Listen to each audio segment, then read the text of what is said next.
Hola, buenas tardes, un saludo para todos. Vamos a empezar aquí la segunda clase del taller de armonía romántica. En esta oportunidad vamos a repasar algunos de los temas que hemos visto en la primera clase, vamos a introducir temas nuevos, pero quiero empezar esta segunda clase hablando de algunas leyes que gobiernan la armonía, que nos van a permitir seguir entendiendo cada vez más de qué manera es que los principios de la armonía se manejan respecto del lenguaje musical. Vamos a empezar con una ley que es la ley de inserción al contexto. Esta ley, la ley de inserción al contexto, dice que todo sonido o acorde aislado es neutro y que solamente adquiere función en relación con el contexto en el cual esté incluido. Eso quiere decir que yo cualquier sonido que toque, por ejemplo en el piano, que toque esta nota o esta, son sonidos completamente neutros. Inclusive un acorde.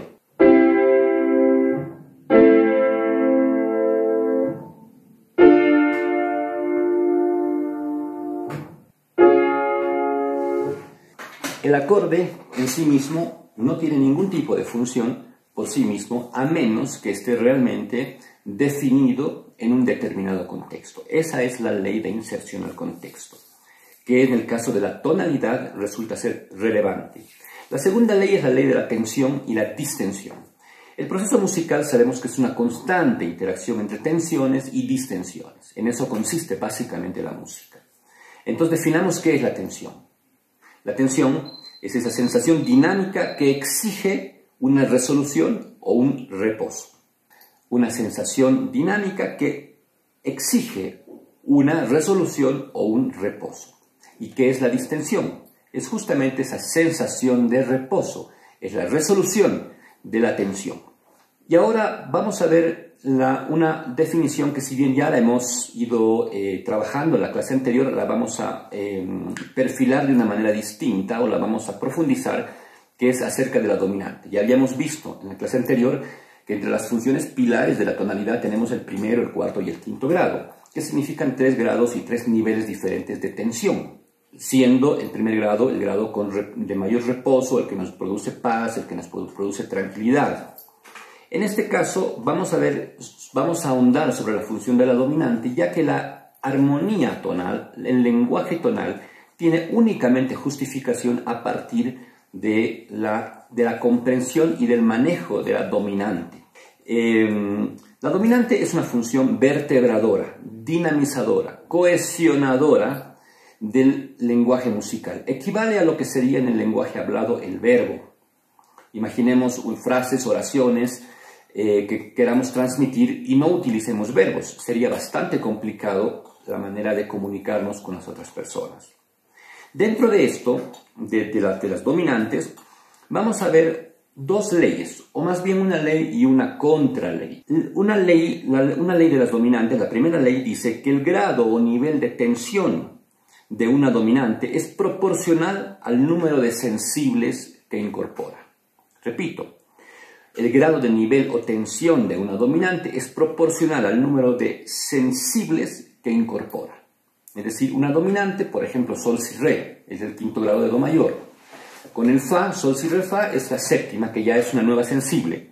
Podemos agregarle sol, si, re, fa, la o la bemol, y le agregamos una novena.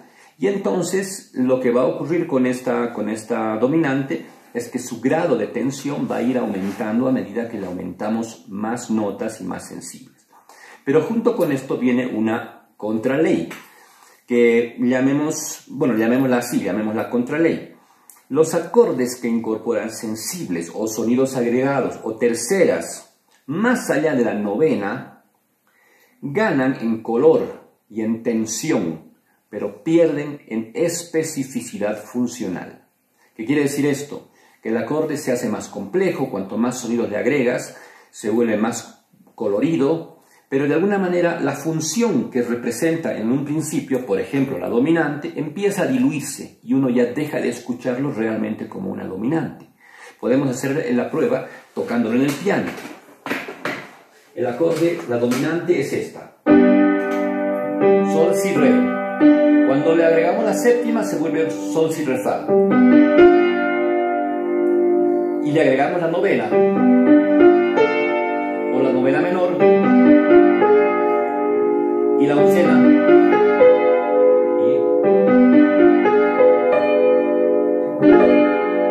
etcétera. Vamos aumentándole sonidos y gana en color, pero cada vez es una dominante más diluida. Entonces, es bueno conocer que existen estas dos leyes. Ahora, sobre los tipos de dominante que existen, hay dos tipos principales de dominante. La dominante pilar y las dominantes auxiliares, o también conocidas como dominantes secundarias. La dominante pilar es aquella que se erige sobre el quinto grado. Esto que tocamos, sol, si, re, fa. La dominante pilar, que es la principal función del sistema, y solamente aparece sobre el quinto grado o sobre el séptimo grado, que es el grado disminuido, pero en el séptimo grado habría que considerar, y esto lo vamos a ver en alguna otra de las clases, que en realidad es un acorde, es una dominante de sol sin el sol, o sea, con la fundamental omitida, pero cumple la misma función que la dominante de sol. Entonces, la dominante pilar se erige sobre el quinto grado o sobre el séptimo grado, considerándolo como una dominante sin fundamental, con fundamental omitida, la vamos a llamar así. Y después tenemos las dominantes auxiliares, que son todas aquellas otras funciones armónicas de la escala que se les ha añadido una séptima a su estructura, diatónica o cromática según el caso, y que adquieren una tensión que las hace funcionar como dominantes y que les exige que resuelvan de una manera determinada. ¿Cómo resuelven unas dominantes auxiliares? Deberían resolver exactamente como resuelve una dominante pilar. La dominante pilar resuelve saltando una cuarta. Por ejemplo, sol, do, ¿no es cierto? Una cuarta es la resolución normal de cualquier dominante en cualquier escala que estemos. Entonces, cuando tenemos una dominante auxiliar, una dominante que no es la dominante principal, la forma en que resuelve va a ser exactamente igual o le va a copiar la estructura a la resolución de la dominante pilar, ¿no? Entonces va a ser un salto de cuarta hacia arriba. Por supuesto, los otros grados de la escala que no son la dominante pilar no tienen la característica y la fuerza de resolución de la dominante pilar. Y esto deriva en una estructura que también la hemos visto al final de la clase anterior, que la hemos llamado cadena de dominantes. Un encadenamiento de acordes con séptima que resuelven bajo el modelo de la dominante pilar. Vamos a recordar entonces de qué manera y cómo son estas dominantes auxiliares y cómo se configura la cadena de dominantes de acuerdo a lo que hemos visto en la clase pasada. Vamos a ver. Bueno, como podemos ver en este ejemplo ya sobre un pentagrama, podemos ver qué pasa cuando nosotros le agregamos una séptima a cada acorde. En el caso del primer grado es un acorde mayor y la séptima es una séptima menor. En el caso del segundo grado le agregamos una séptima, que es el do, re, fa, la, do, y es un acorde menor con séptima menor. En el caso del tercer grado es un acorde menor con séptima menor. En el caso del cuarto grado se trata pues de un acorde menor con de un acorde mayor, y la séptima también es séptima mayor. Y llegamos a la dominante pilar, que es un acorde mayor, sol, si, re, y la séptima diatónica es una séptima menor. Esta estructura se conoce con el nombre de séptima de dominante. Y finalmente vemos el acorde, los dos últimos acordes, el sexto grado, que es un acorde menor, la menor, y la séptima es una séptima menor, y el acorde de séptimo grado, que es un acorde disminuido, y la séptima es una séptima menor. Entonces, de esa manera tenemos a los 7 grados de la escala con el añadido de una séptima. Bueno, a partir de eso vamos a configurar y vamos a ver la construcción de la cadena de dominantes, que ya la hemos empezado a revisar en la clase anterior.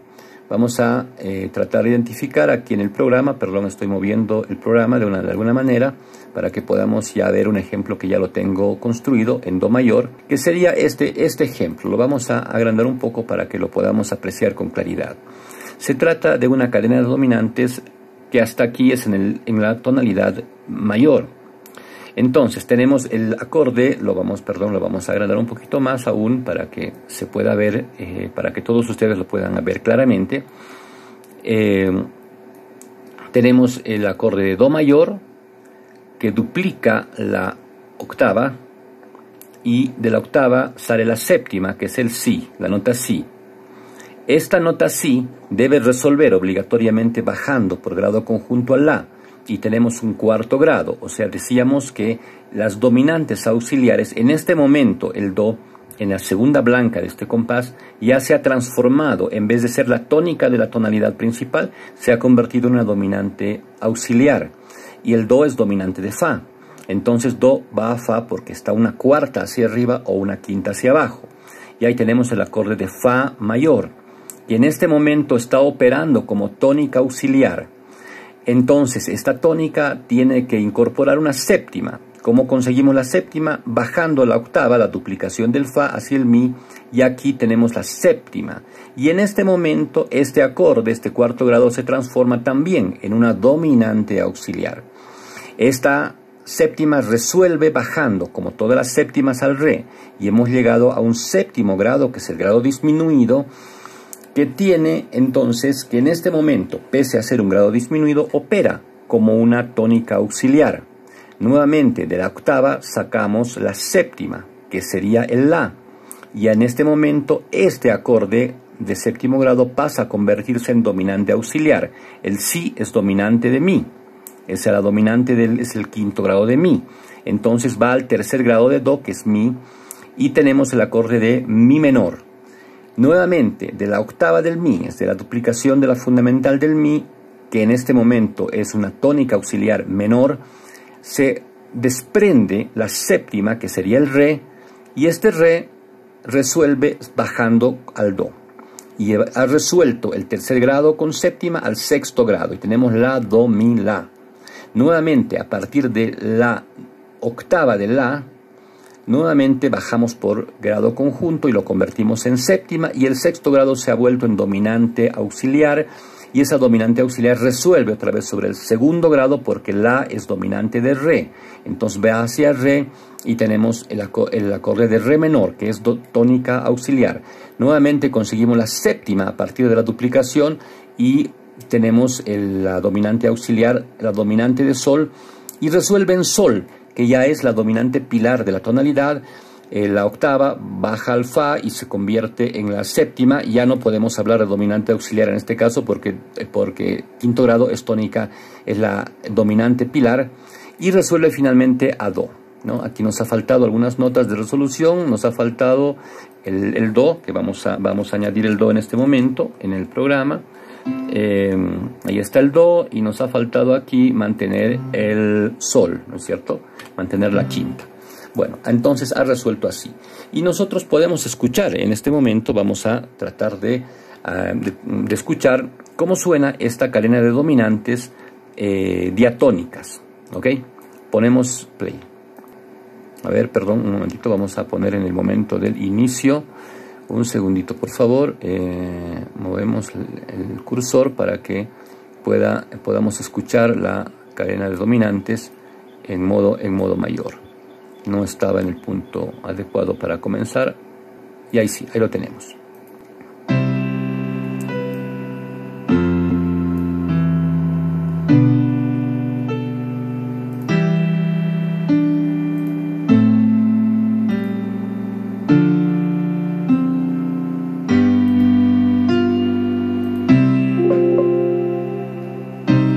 Bueno, ok.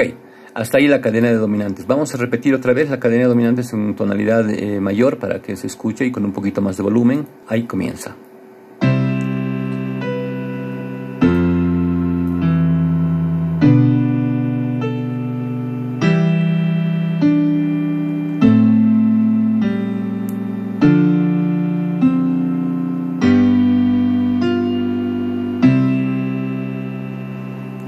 Esta misma cadena la podemos transformar podemos pasarla hacia el modo menor, y entonces en el modo menor vamos para facilitar la escritura, ya la tenemos transportada a un modo menor, Y aquí tenemos el mismo do mayor transformado a do menor.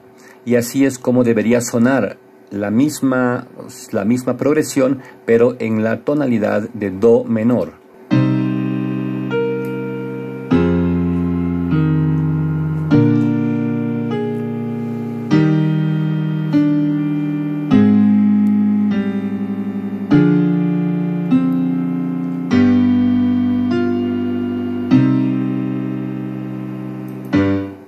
Ok, así es como suena una cadena de dominantes. Esta progresión de esta sucesión de acordes que nosotros deberemos aprender en ese orden, primero, cuarto, séptimo, tercero, sexto, segundo, quinto y primero, es importante conservarla así y ha sido utilizado durante siglos por la música barroca e inclusive por la música clásica como parte de la progresión y como parte de las estructuras armónicas que los músicos de la época barroca han construido. Vivaldi tiene centenares en casi todas sus obras. Si no es la cadena de dominantes completa, tenemos parte de la cadena de dominantes en la música de Bach, de Händel y de todos los músicos barrocos. También tenemos esta estructura permanentemente presente. Bueno, continuando con la clase de esta tarde, vamos a hablar respecto de esta cadena de dominantes, de los acordes con séptima, de todos estos enlaces. ¿Cómo usamos esta progresión de acordes? ¿Para qué nos sirve en realidad en la música que nosotros hacemos? ¿Cuál es la utilidad que le podemos sacar al conocimiento de esta estructura? Que de por sí nos genera un sentido musical, tiene un propio sentido musical, como ya lo hemos podido escuchar. ¿Cuáles son los aspectos que realmente nos ayudan a entender la armonía a partir de esta estructura? Primero, que nos permite entender la resolución de los acordes con séptima, a dónde resuelve en la tonalidad un acorde con séptima. Es decir, si yo tengo un primer grado y tengo séptima, le pongo séptima, ¿dónde debe resolver? Entonces, conocer esta cadena de dominantes me permite entender que ese primer grado resuelve una cuarta hacia arriba.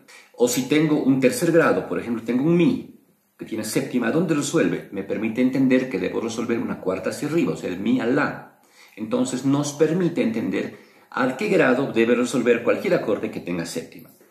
Como segundo aspecto, nos permite entender la lógica en que se mueven las funciones armónicas. Porque la cadena de dominantes se va moviendo conforme a las agujas del reloj. Primero, cuarto, séptimo, tercero, sexto, segundo, quinto, primero, cerrando todo un ciclo entre primer grado y primer grado. Entonces, esta lógica es una lógica que funciona para cualquier acorde de la tonalidad. Siempre serán buenos los enlaces que van en el sentido de las agujas del reloj. O sea, un primero, un cuarto. Cualquier otro acorde, digamos un segundo grado, ¿a dónde puede ir? En el sentido correcto sería hacia el quinto, ¿no? Pero no necesariamente acordes que estén juntos. Por ejemplo, un cuarto grado puede ir a un segundo grado. Por ejemplo, porque el segundo grado está en el sentido de las agujas del reloj, aunque está más adelante, casi al final de la cadena, pero el tercero puede moverse al segundo. O por ejemplo, el séptimo grado puede moverse hacia un quinto grado también. O sea, todos los grados que se muevan en el sentido de las agujas del reloj. Los movimientos en sentido contrario no es que estén prohibidos, pero generalmente son menos eficaces que los movimientos que van de izquierda a derecha. Por ejemplo, no está prohibido un enlace que vaya segundo-sexto, pero siempre será mejor el enlace sexto-segundo, porque el sexto-segundo responde a la lógica y a la dirección de la cadena de dominantes. El sexto va a un segundo, el segundo a un quinto y el quinto a un primero. Podría darse el caso del segundo-sexto. O por ejemplo el tercer grado, tercero a un séptimo, ¿puede moverse? Tal vez sí, puede moverse bajo ciertas circunstancias.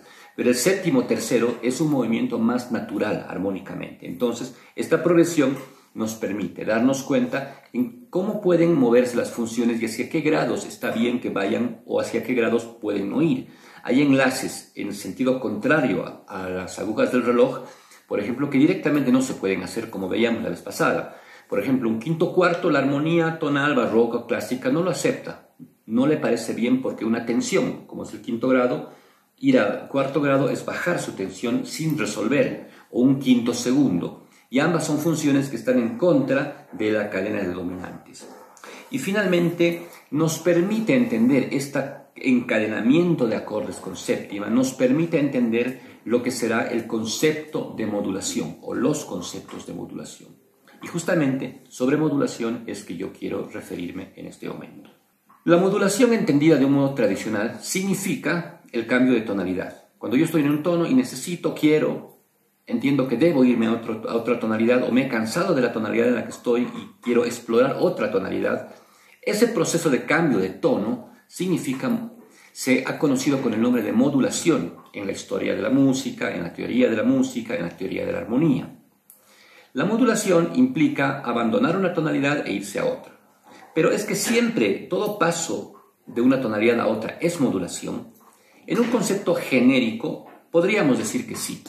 Pero si vamos al detalle, vamos a ver que la modulación es una figura que está muy vinculada a la percepción. Es decir, yo como auditor debo empezar a percibir un nuevo tono como centro de referencia y dejar de lado el tono anterior, o sea, el centro tonal anterior. Cada tonalidad es un centro de gravitación, como también lo explicábamos en la clase pasada. Es decir, cuando usted en una tonalidad es como un centro de gravedad, es un centro de apoyo, ¿no? Do mayor. Pero si yo me voy hacia re mayor, yo estoy abandonando do y me estoy yendo a re. Pero mi oído se da cuenta realmente de que yo he abandonado do y me he ido a re, es que me doy cuenta perceptualmente. Y la verdad es que para que yo me dé cuenta y que realmente empiece a olvidarme de que do es la tonalidad y el centro tonal y que empiece a sentir a re como el centro tonal nuevo, es que tiene que pasar algo, tanto en el movimiento de acordes como tiene que pasar algo respecto del tiempo. Yo en el lapso de 4 compases, por ejemplo, 5 compases, yo no puedo realmente olvidarme de la tonalidad original y empezar a pensar que hay una nueva tónica. Yo necesito un tiempo más largo. Es por eso que en la música barroco clásica, básicamente, especialmente en la música barroca, realmente no se aplica el movimiento, no se aplica el concepto de modulación. Porque las obras barrocas no tienen la longitud suficiente como para que yo realmente me desentienda del tono original y empiece a entender la nueva tonalidad como tonalidad principal, ¿no? Entonces, ¿qué es lo que está pasando en este caso, por ejemplo, en la música del periodo barroco? Lo que está sucediendo, además hay que entender que la tonalidad es recurrente, o sea, la tónica siempre va a estar volviendo la tónica principal y va a terminar la música siempre en la tónica original. Yo no voy a empezar en do mayor y voy a terminar en fa sostenido menor, ¿no? Si yo empiezo en do, voy a terminar en do mayor. Entonces, pero entre do y do pueden pasar cosas al medio. Y esas cosas que pueden tener que ver con el concepto genérico de modulación, en realidad pueden no ser modulaciones, sino más bien una figura que nosotros vamos a denominar como regiones tonales o grados desarrollados. Entonces, vamos a entender este concepto a partir de una idea que es, por ejemplo, la teoría de conjuntos. Uno tiene, como hemos aprendido en un colegio, que tenemos un conjunto, el conjunto A, que tiene ciertos objetos, y el conjunto B, ¿no es cierto? Entonces, el conjunto A, que ya no lo vamos a llamar A, podemos llamarlo do mayor, sol mayor, una tonalidad. Y hemos aprendido que en los conjuntos se pueden producir subconjuntos internamente, ¿no? Esos subconjuntos pueden ser sol menor, re mayor, la menor, etc. Lo que ocurre dentro de la música barroca es básicamente la presencia de un conjunto grande, que es la tonalidad principal, que siempre está presente en la obra, y de pronto momentos en los cuales tenemos subconjuntos, o sea, grados por los cuales pasamos, visitamos ciertos grados por un cierto instante y después volvemos al tono principal. O sea, nunca nos estamos alejando, nunca estamos dejando de pertenecer al conjunto de do mayor. Una modulación implicaría que yo abandone el conjunto A, me salga de ese conjunto y entre a un nuevo conjunto que sería el conjunto B. Pero es mucho más radical esa ruptura para lograr una modulación, y eso implica un tiempo mayor. El primer ejemplo histórico de modulación es el que ocurre entre el primero y segundo tema de la forma sonata. Ahí podemos decir que realmente se produce una modulación. Hablábamos con algunos estudiantes y yo les decía, por ejemplo, es la tonalidad y la tónica principal, la tónica pilar, es por ejemplo tu casa, donde tú vives. ¿Ya? Tú vives en tu casa y es tu punto de reposo, de descanso, tienes tu cama, duermes ahí, descansas ahí, sales a la calle y vuelves a tu casa y duermes, ¿no? Y vives allá. Esa es tu tónica, ese es tu punto de reposo, el centro de gravedad de tu vida. Pero uno no está las 24 horas del día en su casa. Sales de la casa y vas a la universidad, vas al conservatorio, vas a trabajar, vas a comprar algo. A mediodía vuelves a tu casa, a veces no vuelves, pero algunas veces vuelves. En la noche finalmente, aunque sea tarde, pero vuelves a tu casa. Entonces no te has ido de tu hogar, tu casa es esa. Has visitado a un amigo, has estado en tu clase con otros compañeros y con el profesor. Esos son como unas regiones tonales. Tú has visitado y has estado presente en otros espacios, pero no te has ido de tu casa siempre está ahí. Llega la noche y volverás a tu casa y te sentirás feliz, cómodo y en paz. Un ejemplo, este mismo ejemplo, ¿cómo sería una modulación? Que digamos, tú has decidido, si estás en pareja de novio con un chico, por ejemplo, y finalmente decides irte a vivir con él, con tu pareja. Entonces resulta que tú te vas a su casa, deciden ir a vivir y le dices, madre, me voy a ir de la casa, me voy a casar o me voy a vivir con mi pareja.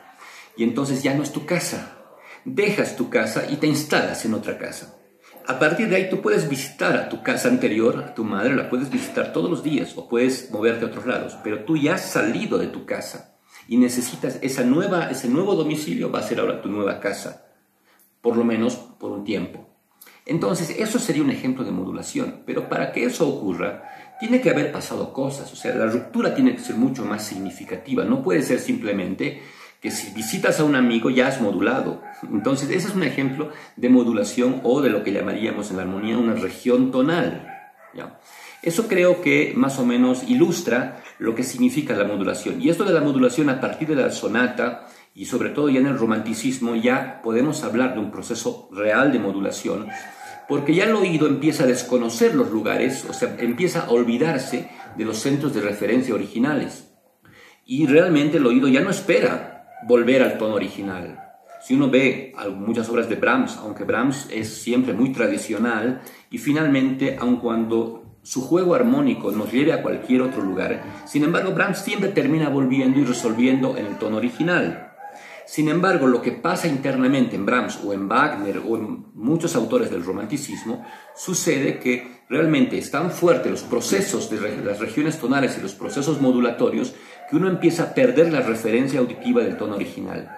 Y entonces en algún momento paramos el discurso y nos preguntamos cómo era la tónica original y uno ya no se acuerda de cómo era el tono original. Entonces ahí sí hay procesos un poco más cortos, pero realmente son modulatorios.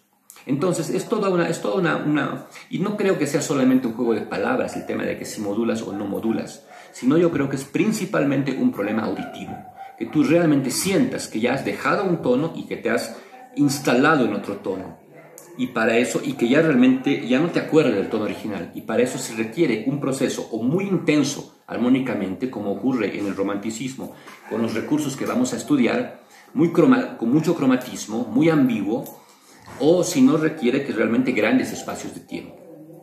Y las modulaciones también vamos a ver que en la música clásica y barroca ocurren, o las regiones tonales, a partir de la idea de modulación a grados, a tonalidades cercanas o tonos vecinos. Y cada vez tonos vecinos son aquellas tonalidades que tienen cierta cercanía de 2/5 con el tono original, mientras una tonalidad vecina de otra se considera vecina mientras conservan acordes en común. Por ejemplo, entre do y sol hay varios acordes en común, entre do y re hay algunos acordes en común, pero entre do y entre la ya no hay acordes en común. O sea, una tercera quinta de distancia ya no tiene acordes en común, ni hacia arriba ni hacia abajo. Y en el romanticismo los procesos de modulación son cada vez a tonalidades más lejanas, 3, 4, 5, 6, 7 quintas. Entonces, esto es lo interesante y por eso el romanticismo es la época del siglo XIX en que la tonalidad entra en crisis y finalmente se destruye, ¿no? Como resumen de la clase de hoy, donde básicamente hemos desarrollado un poco más la idea de cadena de dominantes para entrar al concepto de modulación, podemos encontrar que debemos aprender esta lógica de encadenamiento que es el primero, cuarto, séptimo, tercero, sexto, segundo, quinto, primero. Esta es la lógica de encadenamiento de acordes que pueden ir con séptimas o sin séptimas, no importa, pero se establece una lógica y a esta lógica llamamos cadena de dominantes. Es una progresión de intervalos de cuartas hacia arriba. Vemos para qué nos sirve, hemos visto para qué nos sirve conocer esta cadena de dominantes. Primero, que nos permite identificar los grados donde deben resolver los acordes, con séptima. Nos permite identificar los grados y a dónde deben resolver los acordes con séptima. ¿No? Cualquier grado con séptima ya sabemos, conociendo la estructura de la cadena de dominantes, a dónde deben resolver. En segundo lugar, nos permite entender la lógica de enlaces de las funciones tonales en general. Entonces, esta cadena de dominantes, voy a volver otro poquito hacia la progresión. ¿Cómo puedo yo encadenar? Digamos, yo puedo ir de un primero a un cuarto, de un primero a un séptimo, de primero a cualquier grado, pero si llego a un tercero, el tercero puede ir al sexto, pero el tercero también puede ir al segundo, el tercero también puede ir al quinto. Es decir, todo el movimiento que sea de izquierda a derecha es posible en términos generales. Y los enlaces de derecha a izquierda no son prohibidos, pero algunos enlaces no son correctos. Por ejemplo, la armonía clásica nos prohíbe ir del quinto grado hacia el segundo grado. Nos prohíbe ir del quinto grado hacia un cuarto grado, o sea, dominante-subdominante, lo que explicábamos anteriormente. Tampoco se puede, uno dice sexto, segundo. ¿Qué pasa si enlazo segundo con sexto? ¿Está prohibido? No está prohibido. Pero siempre será mejor un enlace sexto-segundo que un enlace segundo-sexto. Entonces, esta estructura nos permite, como decimos, entender la lógica de enlace de las funciones tonales. Y finalmente, esta estructura nos va a permitir entender la modulación a tonos vecinos y a tonos lejanos. Es decir, a través de la cadena de dominantes va a ser una herramienta que nos va a permitir trabajar la modulación. Eso lo vamos a ver también en la próxima clase. Entonces, estos son elementos importantísimos para nosotros para empezar a pensar y recordar y entender la lógica de la armonía clásico-barroca para luego enganchar ya con todos los recursos del romanticismo, que los empezaremos a ver la próxima clase y que realmente nos van a resultar bastante llevaderos en la medida que todos estos criterios previos que estamos viendo los podamos entender. Entonces, lo que pretendemos es una clase, lo que pretendo particularmente es un resultado dinámico musicalmente, que ustedes pueden hacer arreglos, que arreglen la música que más les gusta, que desde ahora elijan los temas que quisieran arreglar o los que quieran componer, empiecen ya a buscar ideas en su cabeza como para componer. O esperemos un poquito a tener algunos recursos más. Pero la idea es un curso dinámico, creativo y de mucha música. Entonces, en este tiempo de cuarentena, estamos aprovechando el quedarnos en casa, el estar con la gente, con nuestros seres queridos y disfrutar de ellos un tiempo que normalmente en otras condiciones quizás no lo hacemos. Y entonces, pedirles que se cuiden mucho. No voy a entrar a comentar detalles que todos ya conocemos por los medios de comunicación respecto a esta enfermedad, a este virus. Pero lo importante es ahora aprovechar este tiempo en algo productivo, y creo que hacer música, para quienes somos músicos, es lo más productivo que podemos hacer. Agradecido inmensamente por su paciencia, por su atención. Espero que pongan en práctica y que repasen, y cualquier duda ustedes me pregunten a través del contacto que tenemos con el WhatsApp. Muchísimas gracias por su atención y nos encontramos en la siguiente clase, que será seguramente una clase tan productiva o más productiva que esta y que la anterior. Muy amable, muchas gracias y nos vemos la próxima clase.